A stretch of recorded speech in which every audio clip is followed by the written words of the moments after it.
옆 사람과 함께 인사하면서 예배를 시작했으면 좋겠습니다. 잘 오셨습니다. 주님의 이름으로 축복합니다. 네. 또 하나 얘기했으면 좋겠는데요. 내일 새벽에 옵시다. 네. 우리에게 주신 놀라운 은혜의 십자가의 사랑을 함께 발견하고 나아가는 귀한 금요 고난 주간 특별 새벽기가 되기를 주님의 이름으로 축복합니다. 저는 말씀 보면서 저희는 한번 말씀 암송을 해보신 지가 오래되셨지 않았을까 싶은 생각이 들어서요. 한번 이렇게 오늘 말씀 한번 띄워주시면 좋겠는데요. 이렇게 마음을 대고 이렇게 기도 한번 따라했으면 좋겠습니다. 복 있는 사람은 마치 자기가 묵상하고 머릿속에 외운다 생각하는 마음 가지고 한번 해보겠습니다. 시작. 복 있는 사람은 악인들의 꾀를 따르지 아니하며 죄인들의 길에 서지 아니하며 오만한 자들의 자리에 앉지 아니하고 오직 여호와의 법을 즐거워하여 묵상하는 자도다. 아멘. 네. 많은 말씀을 알고 있고 또 기억하고 있지만 오늘 말씀처럼 우리 가운데 익숙한 말씀은 없을 것 같습니다.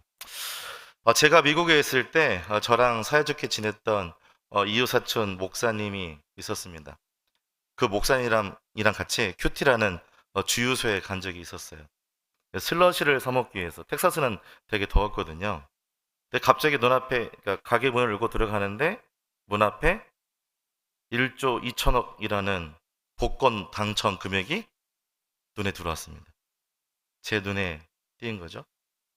미국 사람들은 심심할 때마다 복권을 삽니다. 제 옆에 계신 목사님도 복권을 샀습니다. 저는 어떻게 했을까요? 네, 샀습니다.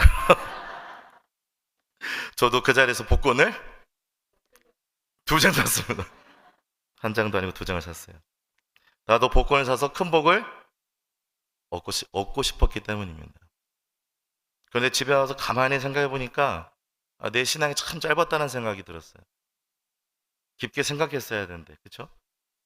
그러면 제 안에 이런 생각이 들었습니다. 믿는 사람들에게 큰 복은 무엇일까? 큰 복은 무엇일까? 바로 하나님을 만난 복이 바로 큰 복인 줄 믿습니다. 그렇다면 하나님을 만난 사람들은 어떤 구체적인 큰 복을 얻게 될까요? 바로 구원이라는 복입니다. 어떤 복이요? 구원. 정말 큰 복이지 않습니까? 그래서 오늘 본문에도 이 복에 대해 말씀하죠. 복 있는 사람은 누구인가? 바로 구원받은 백성들을 말할 수 있는 것입니다. 저는 오늘 여러분과 함께 구원을 받은 사람들은 어떻게 살아가는가? 라는 제목을 가지고 하나님의 말씀을 함께 나누고 그 말씀에 순종해 살아가는 참된 그리스도인이 되기를 주님으로 축복합니다. 하나님 만난 사람들 어떻게 살아가는가? 1절 다시 한번 읽어보겠습니다. 1절입니다. 시작. 복 있는 사람은 악인의 꾀를 따르지 아니하며 죄인들의 길에 서지 아니하며 오만한 자리에 앉지 아니하며. 예, 복 있는 사람은, 여기 나오는 복은 세상의 복이 아니라고 제가 앞에서 말씀드렸습니다. 하나님 만난 사람들, 구원을 얻은 사람들은 어떻게 살아갈까? 첫 번째는 바로 악인들의 꾀를 피해야 합니다. 따라하겠습니다. 악인의 꾀를 피해야 합니다. 네. 여기서 말하는 악인들의 꾀란 하나님이 우리에게 주신 이 선함의 반대가 되는 것입니다. 바로 도덕적 타락의 그 시작을 말하는 것이죠. 좀 더 악인의 꾀를 알고 싶어서 히브리어를 찾아보았습니다. 그랬더니 히브리 언어로 악인의 꾀라는 뜻은 이런 뜻이 있었습니다. 아직 공공연하게 드러나지 않은 나쁜 생각. 그러니까 내 안에 숨겨진 죄를 짓고 싶어하는 마음이나 생각을 말하는 것이었습니다. 우리는 알다시피 모든 죄악은 아주 작고 세밀한 나쁜 마음으로부터 시작되는 것을 우리는 알고 있습니다. 이것은 너무 작고 세밀하기 때문에 나 자신도 모르게 작고 세밀한 것이 큰 것으로 나가는 통로점으로 시작되긴 합니다. 우리 삶에 어떤 예가 있을까요? 바로 두 가지 정도 있을지 않을까 싶습니다. 첫 번째는 괜찮아. 뭐라고요? 괜찮아. 또 하나는요? 이 정도는 괜찮아. 이 정도는 괜찮아. 성경 유명한 사건이 있습니다. 바로 아나니아와 삽비라 사건이죠. 자기 전 재산을 하나님께 드려서 팔아서 드리기로 약속을 했습니다. 그런데 자기 전 재산을 팔았더니 그 전 재산의 액수가 작았겠습니까? 컸겠습니까? 예, 컸겠죠. 10,000원에 1,000원. 11조 하는 건 쉽지만 1억에 쉽지가 않습니다. 예전에 어느 집사님과 얘기를 나누다가 사업하는 집사님이었는데 자기가 그 받은 매출의 11조를 해야 될지 아니면 진짜 소득에 대한 11조를 해야 될지 저한테 물어보더라고요. 제가 뭐라고 얘기할게요? 믿음대로 하십시오. 그 부부에게 이런 생각이 그들에게 있지 않을까요? 괜찮아. 이 정도는 하나님이 이해해 주실 거예요. 그런데 보십시오. 작은 것부터 생각했던 하나님의 약속을 저버린 결과 어떤 일이 초래했습니까? 좋지 않은 나쁜 결과를 얻게 되었습니다. 또 어떤 것이 있을까요? 네가 어떻게 이럴 수 있어? 어떻게 이럴 수 있어? 출애굽기 15장 24절 말씀 한번 읽어보도록 하겠습니다. 15장 24절입니다. 시작. 백성이 엄마 이르되 우리가 무엇을 마실까 하매 애굽에서 노예 생활을 하고 있던 이스라엘 백성들이 하나님의 은혜 그리고 놀라운 구원의 능력을 경험하게 됩니다. 그런데 하나님이 구원해 주신 하나님의 은혜를 만난 사람들이 무엇을 하고 있습니까? 옛날에 먹었던 고기를 생각한 거예요. 고기만 생각한 거예요. 고기만 생각한 거죠. 즐거웠던 세상의 즐거움에 회상을 하고 있는 겁니다. 잠깐 추억의 파리가 죄악의 시작이 될 줄은 꿈에도 몰랐겠죠. 그리고 누구한테 원망을 쏟아냅니까? 모세에게 원망을 쏟아냅니다. 결과 이것은 누구에게 원망을 누려놓은 것 같죠? 하나님입니다. 하나님 저한테 어떻게 이럴 수 있냐? 이것을 돌려서 얘기하는 거예요. 돌려서 말하기 대마왕. 이들의 이 불신앙적 태도, 원망이 그들 안에서 터지기 시작한 거죠. 하나님의 은혜를 받은 사람들이 세상의 관점으로 다시 돌아간 겁니다. 하나님의 은혜를 받았으면 하나님의 관점으로 세상을 바라보고 하나님의 함께하는, 동행하며 살아가야 되는 하나님의 관점으로 생각해야 되는데 세상을 다시 돌아간 거예요. 최루갑에서 있던 작은 추억팔이가 자기의 죄에 시작되는 시작점이 된 것입니다. 그리고 민수기 21장에 죽음에 돌아가는 결과를 받게 되죠. 안타깝지 않습니까? 그런데 이번에는 반대로 이런 죄들을 지양하는 것보다 오히려 인정하고 토로하며 하나님 앞에 나아가는 그 가운데 하나님의 은혜를 경험한 사건이 있습니다. 신학에서 볼 수 있는데요. 누굴까요? 삭개오입니다. 누구라고요? 삭개오. 내가 오늘 너의 집에 유하야겠다 말씀하실 때 주여 보시옵소서 내 소의 절반을 누구한테? 가난한 자한테 주겠사오며 만일 이것을 토색한 일이 있으면 몇 배나 갚겠다고요? 4배나 갚겠다. 예수님께서 오늘 이 구원이 이 집에 이르렀으니 라고 말하며 이 사람도 아브라함의 자손이라고 얘기합니다. 그러나 성경만 끝난 게 아닙니다. 우리의 삶에도 역사적으로 이런 죄들을 고백하며 하나님의 큰 은혜를 보게 된 사건이 있습니다. 바로 평양대 부흥운동입니다. 무슨 운동이라고요? 평양대 부흥운동. 길순조 장로님이 평양 장대영교회에 열린 겨울 남자 도사경회라는 이 기간에 참여하게 됩니다. 옛날엔 사경회가 15일이었어요. 며칠이요? 예, 저희 교회는 짧습니다. 네, 짧아요. 다시 한번 옆 사람과 이렇게 인사할까요? 내일 봅시다. 짧으니 봅시다. 지금 우리 특세 기간이 있습니다. 며칠이죠? 네, 5일. 이것도 힘들다고 말할 수 있습니다. 저도 힘듭니다.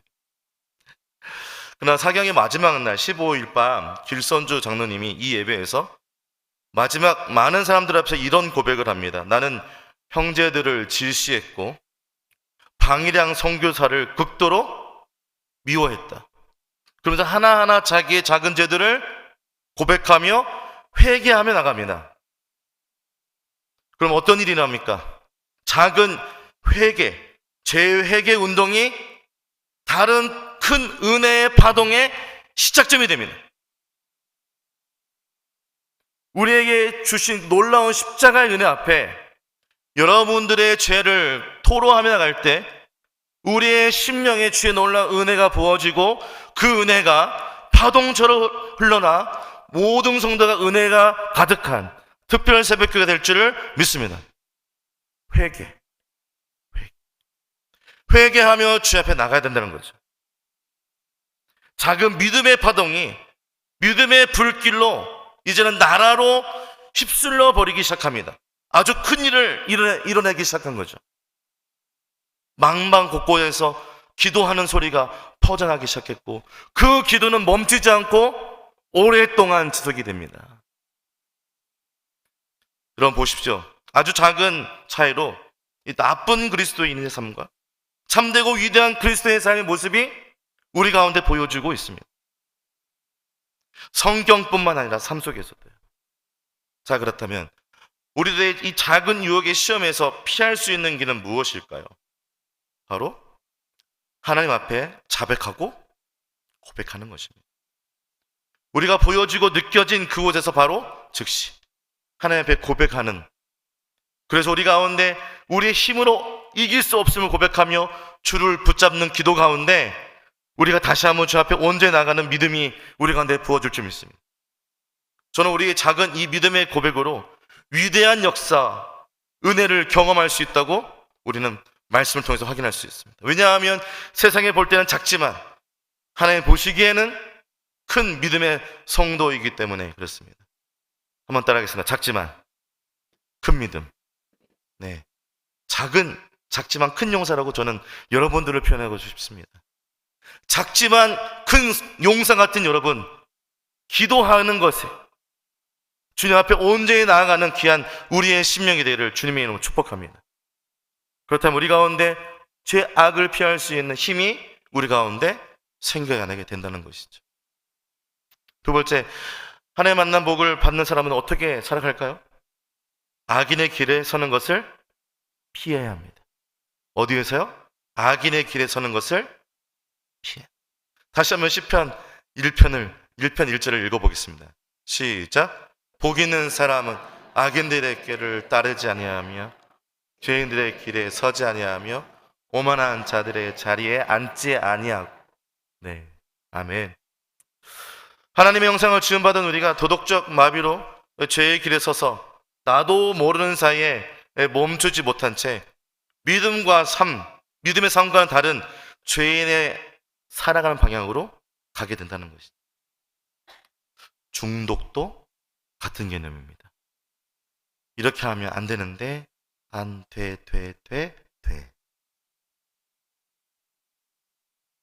기도셔도 되겠지?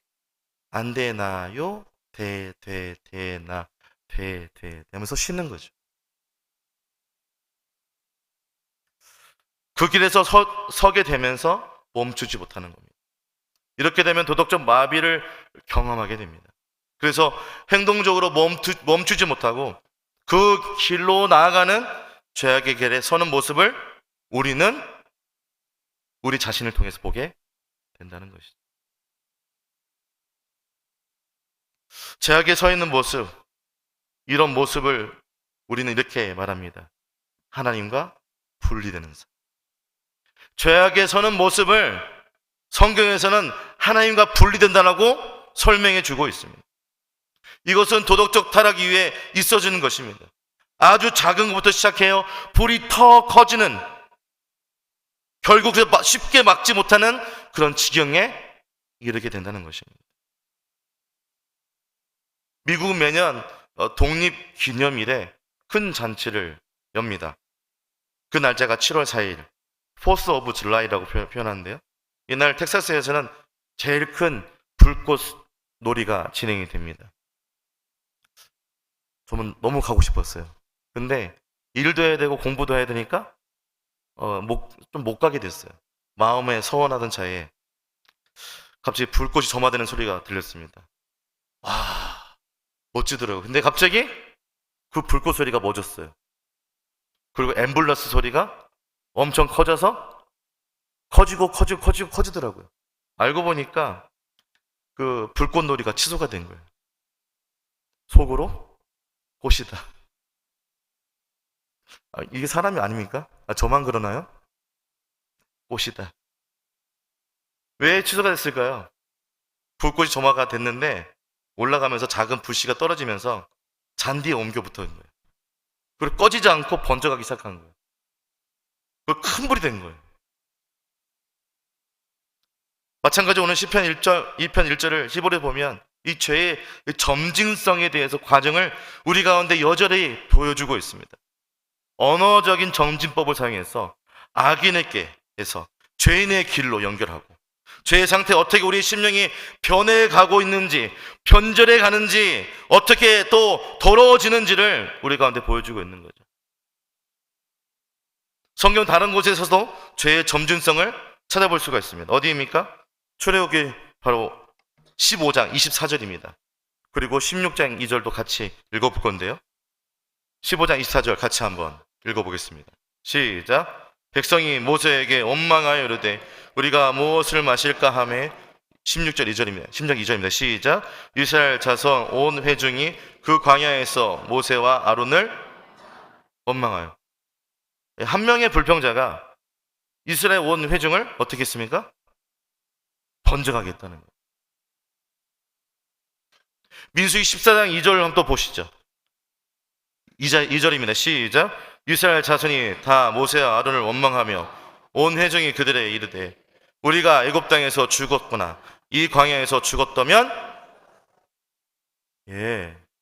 한 명을 시작된 이 불신앙의 모습이 그들의 심령까지 더러워져서 불신앙적인 모습이 보여주고 있습니다. 하나님을 쫓아온 걸 후회한다는 거예요.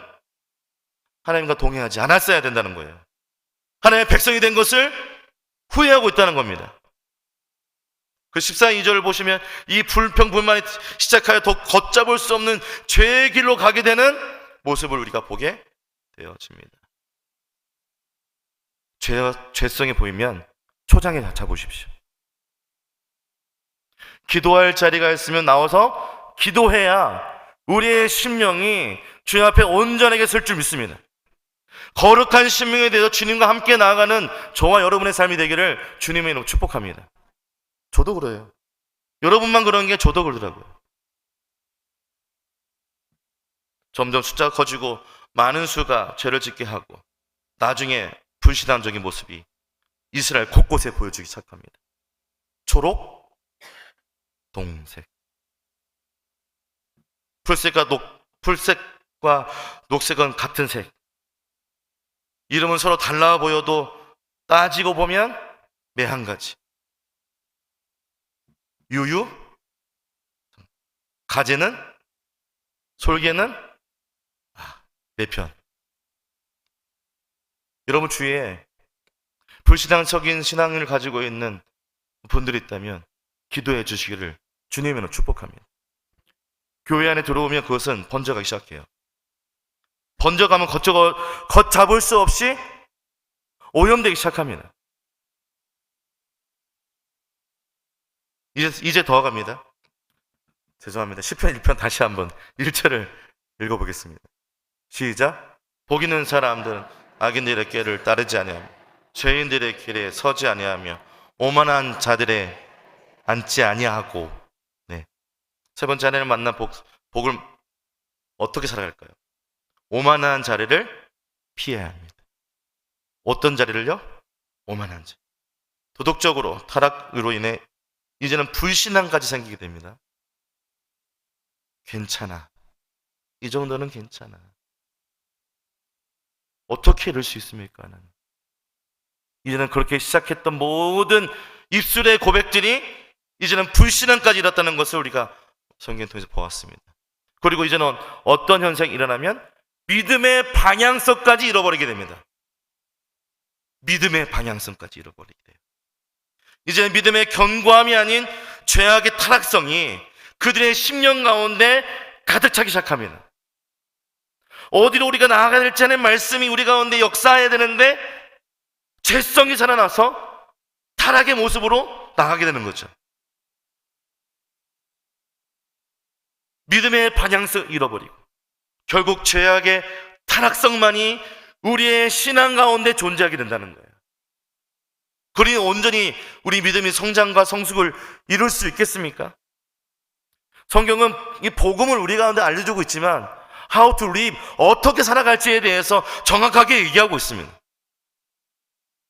로마서에도 8장 이후에 보면 어떻게 살아갈지에 대해서 잘 얘기하고 있죠. 이제 하나님께서 우리를 사랑하시는 그 놀라운 은혜와 큰 사랑을 우리 가운데 잊어버리게 됩니다. 하나님 없어도 된다는 이 오만한 마음, 교만한 마음이 우리 마음에 자리 잡게 된다는 거죠. 헨리 나우먼의 책의 한 부분이 이렇게 얘기합니다. 욕망은 상향성의 삶을 추구하고 사명은 하향성의 삶을 추구한다. 멋지지 않습니까? 욕망은 상향성의 삶을, 사명은 하향성의 삶을 추구한다는 거예요. 잘 먹고 잘 사는 거, 돈을 열심히 버는 거 좋습니다. 그러니까 여러분의 심령은 어느 쪽으로 향하고 계십니까? 아멘. 아멘이죠. 이제는 하나님이 인도하시는 삶이 아닌 세상의 것이 나의 삶을 인도해가는 그런 삶으로 바꿔가게 됩니다. 하나님 이제 필요 없다는 거예요. 믿어도 소용없다는 것입니다. 기도해봤더니 들어주지도 않는다는 것입니다. 하나님을 나의 삶 속에 믿어버리는 일, 내 삶 속 중앙에 있는 하나님이 믿어지는 일을 우리가 하고 있는 거죠. 내 삶의 주인은 바로 내가 주인이라고 생각하는 겁니다. 그 애가 또 성경에 나옵니다. 창세기 4장 16절을 보시면 에녹성 사건이 나옵니다. 그 사건을 자세히 보시면 최초의 살인자 가인이 하나님께 자기의 죄를 고백하지만 여전히 자의 삶을 유지하기를 원합니다. 자기만의 방식으로 어떻게 해요? 자기만을 위한 성을 만듭니다. 자기를 지키기 위한 성을 만들고 자기의 민족을 이룹니다. 그래서 문화를 만들고 자기들이 먹고 즐기는 일에 동참합니다. 나의 죄의 상태를 고백하며 아파해야 되는데 그런 모습들은 없어진 거죠. 나의 죄의 상태로 보고 괴로워해야 될 우리가 이제는 그런 것에 관심이 없어지기 시작했다는 것입니다. 그럼에도 불구하고 하나님은 가인을 보여주십니다. 가인에게 뭘 주시고? 표를 주시고 보호해 주시죠. 이 가인의 삶이 누구라고 생각하십니까? 저는 가인의 삶이 저 같다는 생각을 해봅니다. 저는 가끔 저밖에 모를 때가 있거든요. 그렇게 안 보이시나요? 상당히 저는 자기중심적 사람입니다. 나의 주어진 것에 집중하고 내가 이득이 되는 것을 좋아하고 그렇게 살아갑니다. 하나님은 잠언 14장 26절 이렇게 얘기합니다. 여호와를 경외하는 자에게는 견고한 의뢰가 있나니 그 자녀들에게 피난처가 있으리라. 쉬운 성경 바꿔서 말씀드리면 주님을 경외하면 강한 믿음이 생기고 그 자녀들에게 피난처가 생긴다. 우리가 하나님과 동행하며 생겨지는 것들은 바로 견고한 믿음, 이 구원의 소망인 줄 믿습니다. 우리에게 주어진 놀라운 은혜가 자녀들에게 또 가문에게 흘러가는 것이 우리의 큰 복인 줄 믿습니다. 그 복을 누리며 살아가기는 저와 여러분이 되기를 주님의 이름으로 축복합니다. 이런 말씀을 주셨으나 우리는 아직 하나님 온전하게 신뢰하지 못할 때가 많습니다. 이런 우리를 하나님이 여전히 우리를 껴안아주시고 여전히 우리를 사랑해 주신다는 것입니다. 그 하나님은 이런 우리를 위해서 하나님의 사랑과 은혜를 우리에게 부어주셨습니다. 지금부터 2000년 전 유대 땅 베들레헴에 하나님의 사랑이 우리 가운데 나타납니다. 하나님께서 자기의 하나밖에 없는 아들 예수 그리스도를 이 땅에 보내시죠. 그 이유는 딱 한 가지입니다. 요한복음 3장 16절 하나님이 세상을 이처럼 사랑하사 독생자를 주셨으니 이는 저를 믿는 자마다 멸망치 않고 영생을 얻게 하려 하심이다. 하나님이 세상을 이처럼 사랑하사 독생자를 주셨으니 이는 저를 믿는 자마다 멸망치 않고 영생을 얻게 하려 하심이다. 바로 우리를 사랑하사 우리를 죄에서 구원하시기 위해서 이 땅에 오셨다는 것입니다. 우리에게 그 사랑을 보여주셨다는 것입니다. 이것을 믿으십니까? 말씀을 생각하면서 이런 생각이 들었습니다. 나는 가인보다 훨씬 못한 못된 사람이다. 나는 가인보다 더 실패한 예배, 죽은 예배를 드린 사람이다. 나는 가인보다 더 하나님을 오해한 사람이었고 나는 가인보다 더 하나님을 원망했고 하나님의 불평분만하는 사람이었다. 나는 가인처럼 하나님이 들어오지 못하는 성을 만들어 나만의 문화를 만들고 그렇게 살아왔다. 하나님이 못 볼 것으로 착각하고 그렇게 살아왔다. 말씀을 정리합니다. 오늘 말씀은 세 가지의 죄의 모습을 우리 가운데 보여주고 있습니다. 여러분 삶도 한번 점검하기를 주님의 축복합니다. 하나님이 아닌 다른 것을 쫓아가다가 믿음을 잃어버렸습니까? 혹시 그게 어떤 길로 시작이 되셨습니까? 아니면 지금 죄악 길에 서서 살아가고 계십니까? 그렇다면 여러분도 그 길을 가게 한 것이 무엇입니까? 하나님보다 더 사랑한 것이 있었습니까? 하나님을 믿지 않고 밀어낸 것은 무엇입니까? 다시 한번 말씀드립니다. 이것은 우리는 하나님과 분리된 삶이라고 말씀하고 있습니다. 하나님을 떠나 살아가는 것이죠. 우리는 죄의 상태에 대해 잘 알게 되었습니다. 이제는 우리는 피하면 됩니다. 누구나 말은 잘할 수 있습니다. 그러나 적을 알고 나를 알면 백정, 백승. 그러나 우리 힘으로 할 수 없습니다.